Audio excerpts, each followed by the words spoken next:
Welcome to the Eagles Nest podcast, where we cover real estate, golf, and anything else that's on our brain that day. My name is Brad Brewer, and I am with, obviously, Eagle Homes, powered by the wonderful brokerage Coldwell Banker here at the Loop Commons, where, of course, I always like their coffee and like to plug it every once in a while. Damn, that was impressive introductory. And I'm Vince Devall with Eagle Homes, powered by Coldwell Banker as well. It's kind of amazing.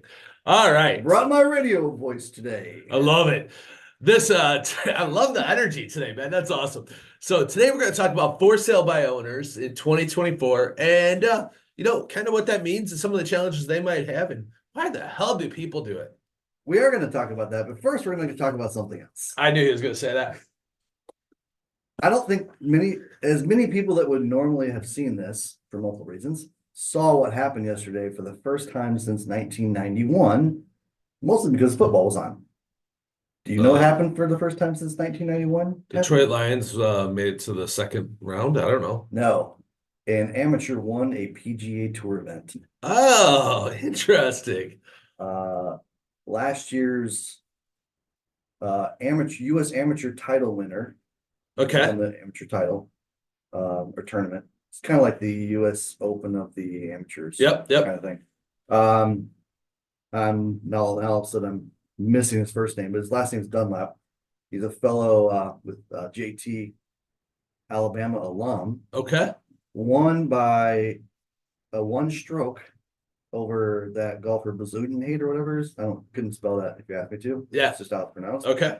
And two strokes over JT. JT was actually in the final round. It's kind of wow. two Bama guys with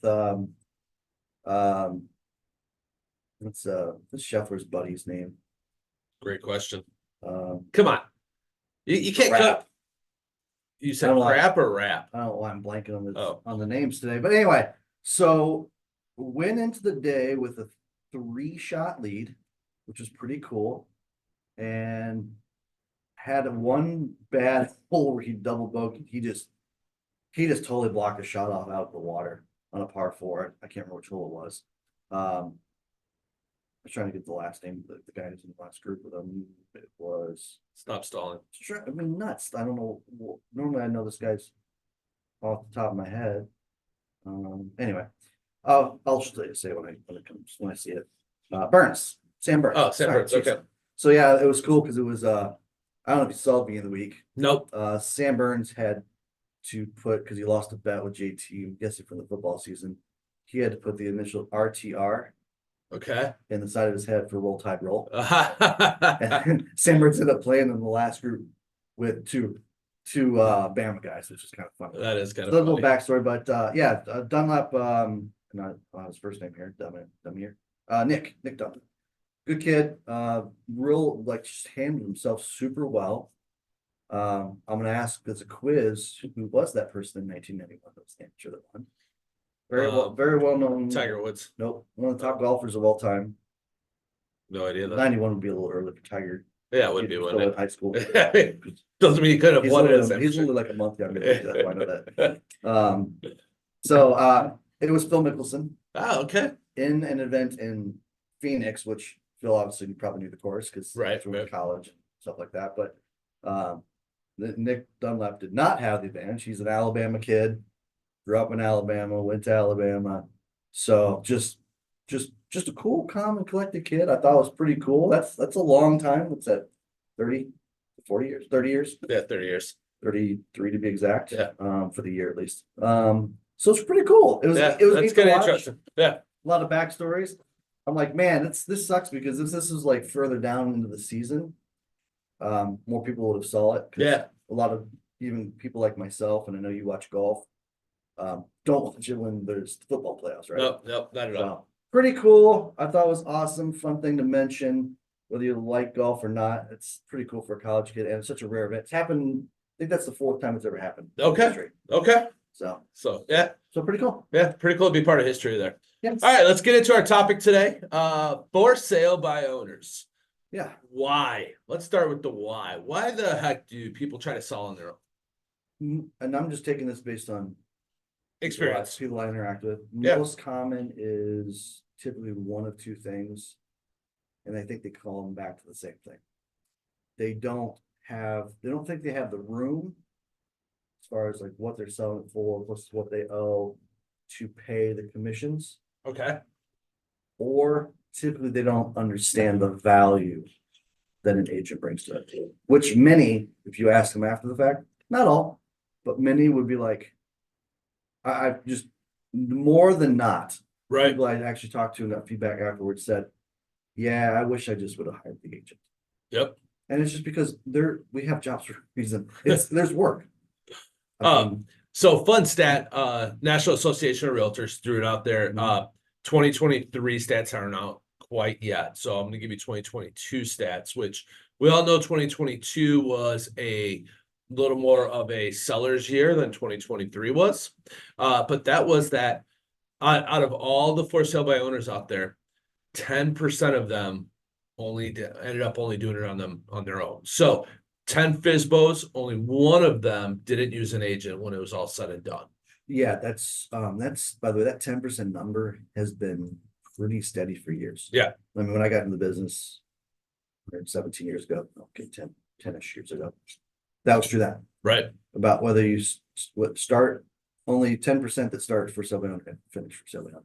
Yeah, Yeah. that's kind of crazy. That I mean, and I think that number, as the market gets a little tougher, I think we're going to see that number decline a little more, Yeah. because there's going to be more tools that sellers are going to need that agents provide Yes. that they can't do on their own. So yeah, so right. The one thing they do want to do is they don't think they have that, the value between sale price and what they owe Exactly. to offset that. And it comes down to they want to save the money. They don't find the value early on, Yep. in what an agent offers. And the last thing is they want to control the process. I met with a gentleman a little week and a half ago now. He's like, I got time. I'm retired. I don't mind doing the showings. I don't mind, doing the negotiations, things like that. So that's another stat yeah, is too, which is I think it's the important one because it's the main reason why I said they don't use agents. But statistically speaking, again, this stat has been, this is a range. This isn't like the 10% like we just gave. Using an agent versus doing it yourself yields on average 10 to 30% more profit. Yep. On your home. Yeah. That's including, by the way, then you're adding, of course, what their fear is the commissions, right? That's including the commissions. An agent will typically yield you 10 to 30% more. Yeah. And so, I think as a FSBO, some of the things why do they fail now? So, we got the why. Mhm. Why do they fail typically in the market? Number of different reasons. One, I'll just say this is a new reason why they're failing. And this is not just Wisconsin only, but Wisconsin is one of the few states whose laws, so our laws prohibit, like if a client asks us like, hey, I gotta list myself and margins are there. And there's some clients I definitely would have done this for, I can't.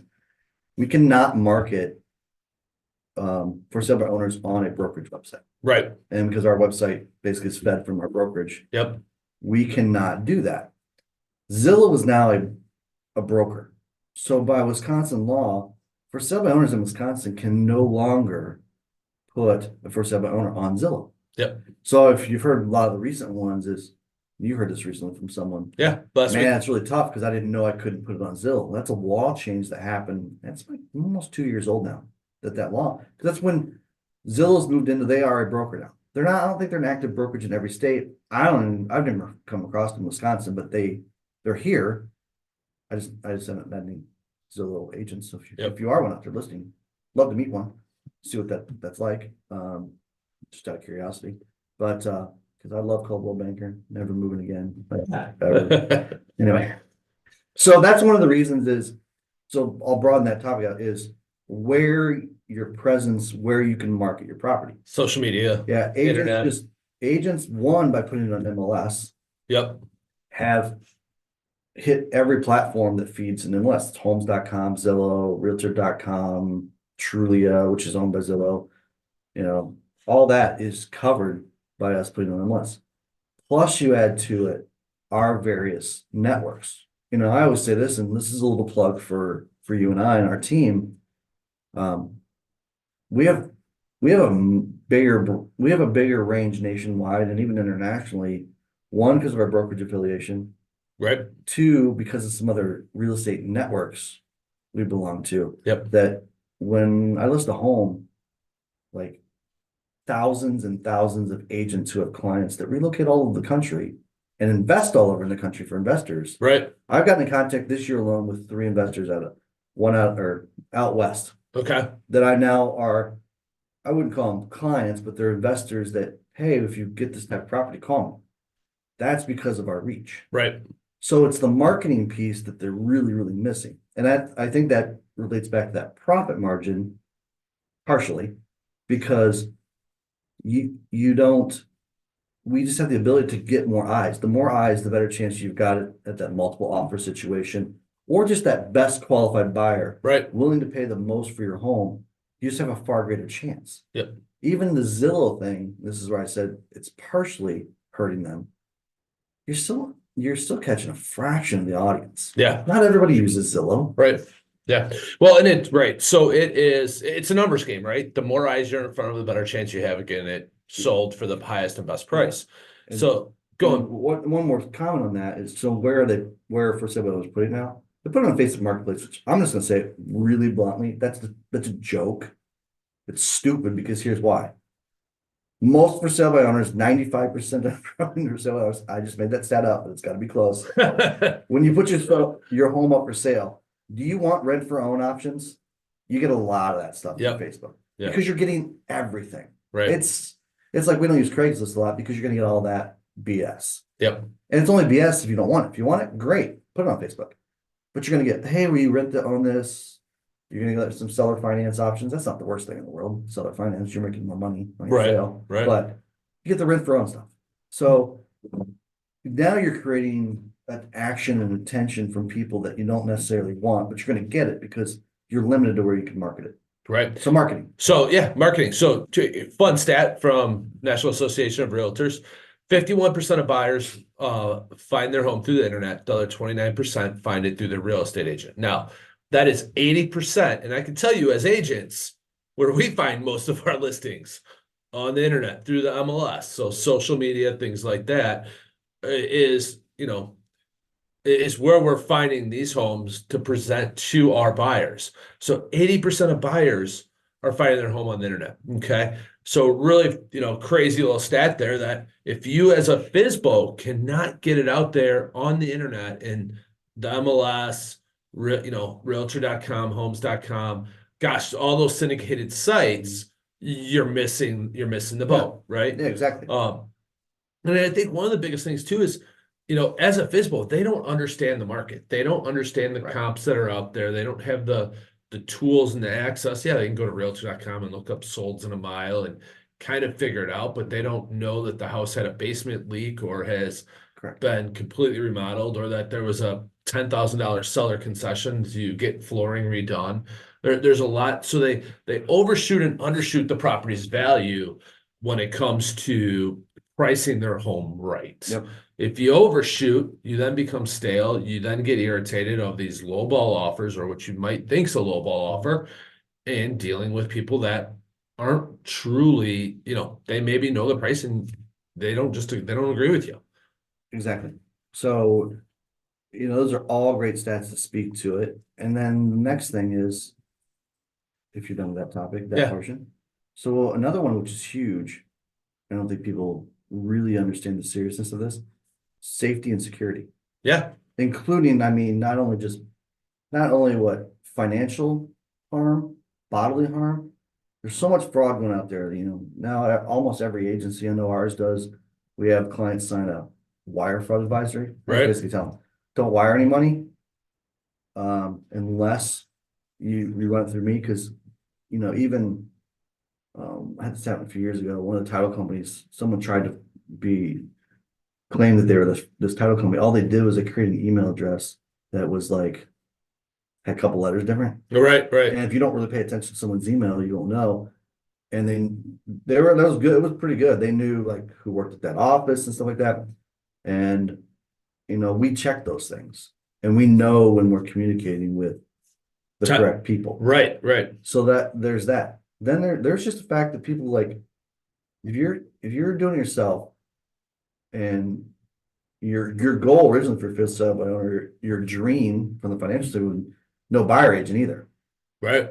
What does a buyer agent do? They vet their client. One, for their own safety. Right. Two, who wants to go show a bunch of houses to somebody that can't afford it? Yeah. Let's go show a $500,000 house when there's vetting involved there. they're unemployed. So there have been instances when people have been beaten, robbed, and even worse, killed by people that were posing as potential buyers. That includes, I mean, we go over stuff like when you run open houses. You don't have a busy open house, someone comes in and they sense that no one else is around, you got a rural property or something like that. You know, we even take precautions during open houses. If it's quiet, someone comes in, you know, take the tour yourself. I'm gonna stand here by the front door. Yeah. To greet other people is what you say. It is a little bit of a safety thing too. True, it's also true because you do want to greet people, but I'm not gonna show you the basement. Sorry. That seller is no longer a seller. So there's a safety and security vetting process too. And I guess that's not really, we're kind of going on why they fail. Yeah. But you don't want to fail in that way. Right. You're either getting ripped off financially or something happens where you're harmed. Right. Well, and then I think it also goes to, so the potential for scams, endangerment, things like that. And then comes the next part is, let's say you do get an offer. Mhm. Holy cow, Brad, on average, if you get a residential offer to purchase, how many pages is that?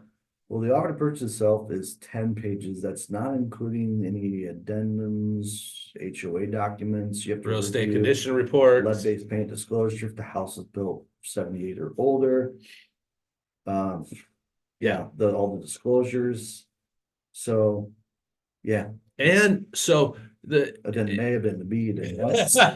so I think FSBOs too, they get their first offer and they're like, holy cow, what's all this mean? And it comes from a buyer's agent, and the buyer's agent's only representing the buyer. So they're not going to walk through it with the for sale by owner guy, because the other great little stat is 67% of buyers feel like they can haggle down a FSBO better than they can if they were working through an agent. Mhm. You know, it's because they had a direct contact. They're like, no, this is what I'm paying you. And there's a better chance for them to haggle you down in price and make it even more difficult. That's one of the reasons FSBOs usually don't net as much as an agent can get them. That's through the original negotiation, also through the inspection period.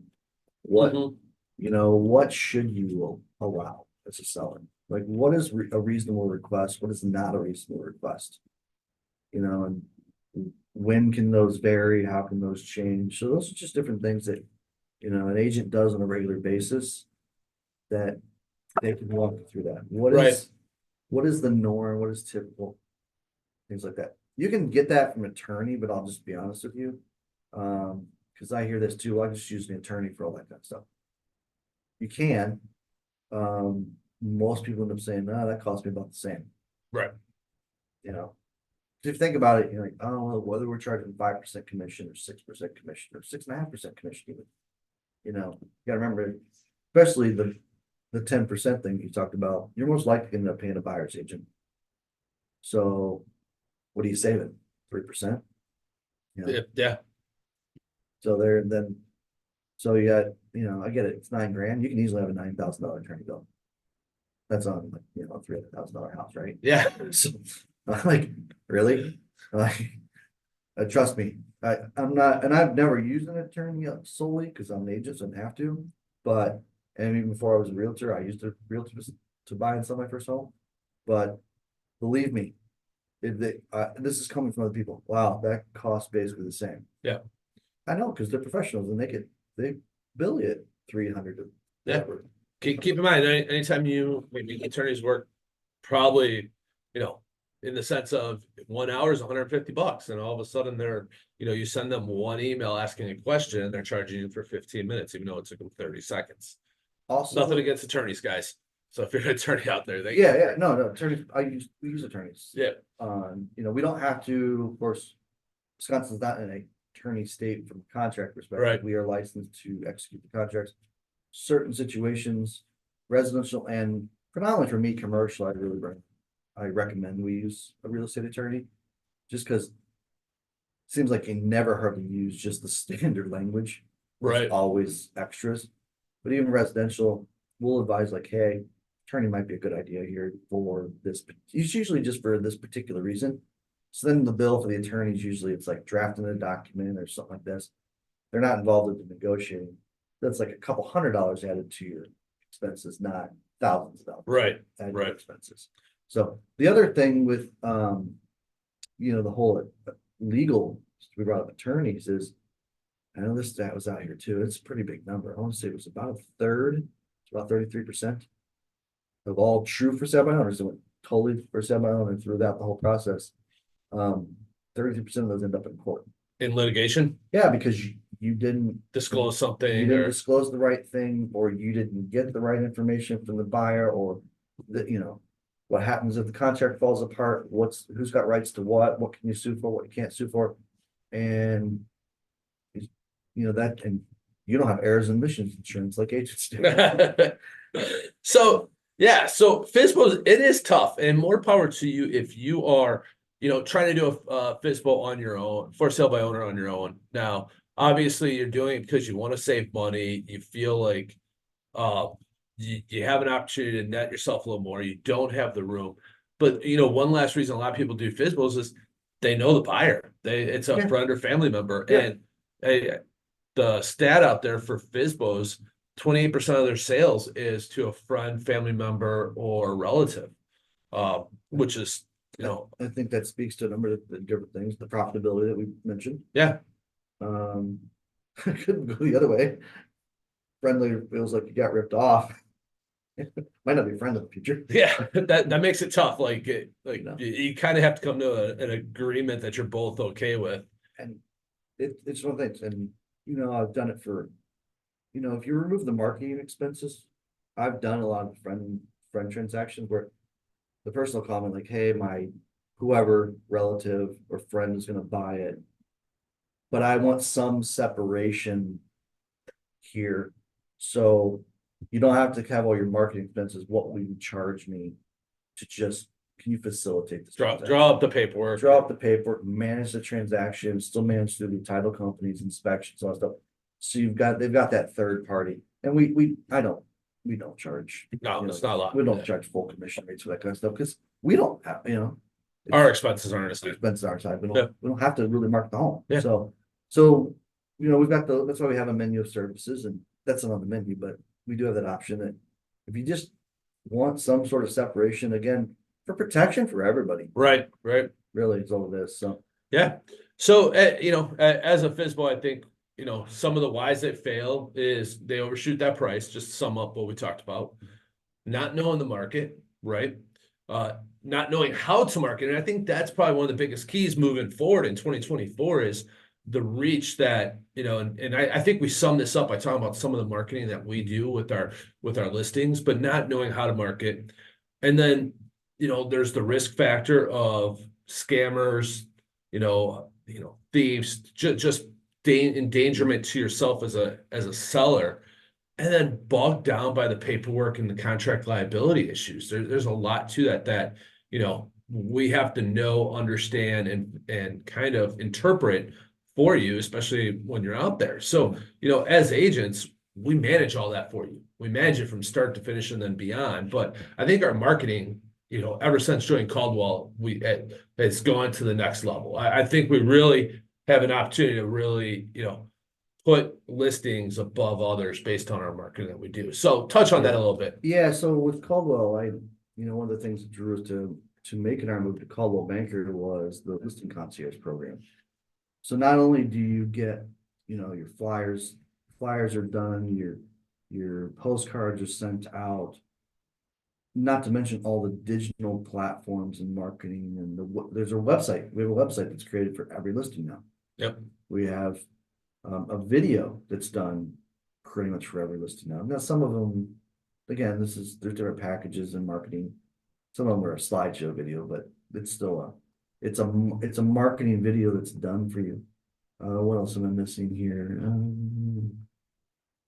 Plus, a little technical term here, or industry term, circle dialing. What is circle dialing? Circle dialing is basically, there's a number of different versions, but essentially, if I list a property, neighborhood, Shiloh Hills here in Burlington or something like that. And then I go around and knocking on doors, calling Yeah. the neighbors. What am I calling for? Their home, right? Well, Right. what does every neighbor in a nice neighborhood know that people want to live at? A family member, friend, colleague at work, somebody to go to church with, someone in a group with, that's been in the neighborhood and said, oh, I'd like to live there. Right. That's a great neighborhood. Let me know if something comes up. So most likely your neighbors, and we market to your neighbors. Not because they're gonna buy it, 'cause they're gonna live there, right? Right. It's who do they know? So you're just catching a broad stroke of all options. And we call other realtors. I know realtors in about every city, town, village that we work in the area that typically will have a buyer. Yeah. Or potential to have a buyer. They don't depend on time of year, what the house is, obviously, but got a good chance. I'll give a little plug to my buddy Chad Schmidt and Tim Van to go over to Waterford. If I got a Waterford listing, they got a probably good chance they or their agents in their brokerage might have a buyer. Right. So I'm gonna reach out to that. Got Racine, I got a number of agents over in the Racine area that I'm gonna reach out to and say, hey, got a buyer for this? I mean, Yeah. that's just as much as people think like we see every listing that comes live. We don't. We don't, because there's weeks that I'm like, do I have a report set up that tells me all the new listings everywhere? But do I look at it every day? No, I'm busy. I'm Yeah. actually working with my actual clients. So it's nice when agents reach out to you and say, whether it's email, a phone call, a text saying, hey, I just listed this. And we do the same thing. Right. And they do the same thing. So Right. it's nice. Yeah. So what I missed? So I was looking for our listing. I was looking for our marketing template that I'll Oh. pull it up real quick. I couldn't find it. It's saved on a different drive. But so do we cover Facebook ads, Instagram ads, Facebook, Instagram, YouTube videos? YouTube videos. We have a YouTube page Yep. at Eagle Home 72. Eagle Home 72. Is Yep. that our handle? Okay. Yep. Yep. Trying to, we have a ton of these. And by the way, this wonderful podcast ends up there on our YouTube channel every week. Yep. So. And on our podcast, The Eagle's Nest. And oh yeah, we're on Spotify. Spotify and Eagle's Nest. Yep. Yeah. I mentioned that in a while. No, we We haven't. are on Spotify. Yes. How do you find us on Spotify? I don't remember.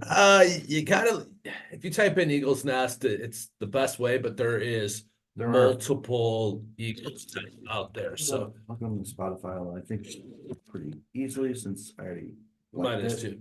So yeah, go ahead and like us on Spotify. We throw different things on there. Also like us on YouTube. You probably will see it, but if we're easily identifiable. It's the Eagle's Nest podcast, and our little window blurb is very bright yellow. Yeah. Because there is another Eagle's Nest podcast that's got like a shot of a microphone. That's ours. Was that ours? Yeah. Oh. So this is our cover page. Okay. Yeah. So I'm pulling it up on there. Like, let me just go back. Okay. Wish I could make that bigger. Yeah. So it's either gonna be a bright yellow one or one of a microphone that says Eagle's Nest Podcast. So yeah, that's us right there. Check it out. It's kind of fun. We'd like to get a few followers out there and expand that. We're gonna work on ways to build our social media presence over the next couple weeks. That is just these podcasts, so you can listen to them. You don't get to see our ugly faces, but that's okay. You can see our ugly faces on there. On the Spotify, you can? Yeah. I'm not, man, I am. You can watch a video on it too. I am way behind, admittedly. I Yeah, only listen to Spotify because usually it's in my car. Right. I don't watch things on Spotify. Yeah. That's pretty cool. Yeah. So there's you can watch the video or play it Does by it take you to your it's linked through the YouTube. that's what I figured. Yeah. So It's linked through the YouTube somehow. So please check us out. We're sometimes entertaining, sometimes stupid, but we're at least stupidly entertaining. I like it. All right, it's a wrap for this week, guys. I'm Vince Devall with Eagle Homes, powered by Caldwell Banker. I am Brad Brewer with All the Same. Have a great week, everybody, and it's almost golf season. Almost. Have a good one, guys. Bye.